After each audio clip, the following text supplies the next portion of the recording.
Hello, manager ಆ್ಯಪ್ಸ್ಗೆ ಸ್ವಾಗತ. ನಾವಿವತ್ತು screen saver ಮಾಡೋದು ಹೇಗೆ ಅಂತ ಹೇಳ್ಬಿಟ್ಟು ಕಲಿಯೋಣ. ಸ್ಕ್ರೀನ್ ಸೇವರ್ ಅಂತಂದರೆ, ಈಗ ನಮ್ಮ ಕಂಪ್ಯೂಟರ್ ಇದೆ, ಡೆಸ್ಕ್ಟಾಪ್ ಮೇಲೆ ನಾವು ಒಂದೇ ಒಂದು ಚಿತ್ರನ ನೋಡ್ತಾ ಇದ್ದೀವಿ.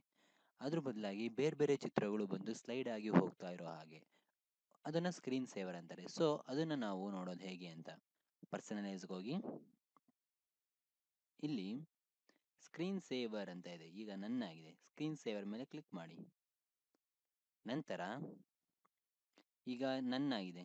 ಸೊ ಇಲ್ಲಿ 3D text, blank, bubbles, Google photo ಆ ಥರ ಎಲ್ಲ ಇದೆ. ಸೊ ನಾನು ಇವಾಗ ಬಬಲ್ಸ್ ನೋಡೋಣ. ನೋಡಿ, ಈ ಥರ ಇಲ್ಲಿ ಫೋಟೋ ಬರ್ತಾ ಇದೆಯಲ್ಲ. ಸೊ ನೆಕ್ಸ್ಟ್ ಆಪ್ಷನ್ ಇದೆ ನೋಡಿ, wait 1 minute on resume display log on screen ಅಂತ ಹೇಳಿ ಇದೆ. ಸೊ ಈಗ ಪ್ರಿವ್ಯೂ ನೋಡೋಣ ಅದ್ರದ್ದು.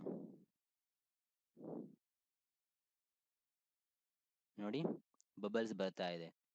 ಸೊ ಒಂದು ಡೈನಾಮಿಕ್ ವ್ಯೂವನ್ನು ತಂದು ಕೊಡೋದನ್ನೇ ಸ್ಕ್ರೀನ್ ಸೇವರ್ ಅಂತೇಳಿ ಕರೆಯೋದು. ಈಗ ಉದಾಹರಣೆಗೆ ನಾವು ಬಬಲ್ಸ್ ಬಿಟ್ಟು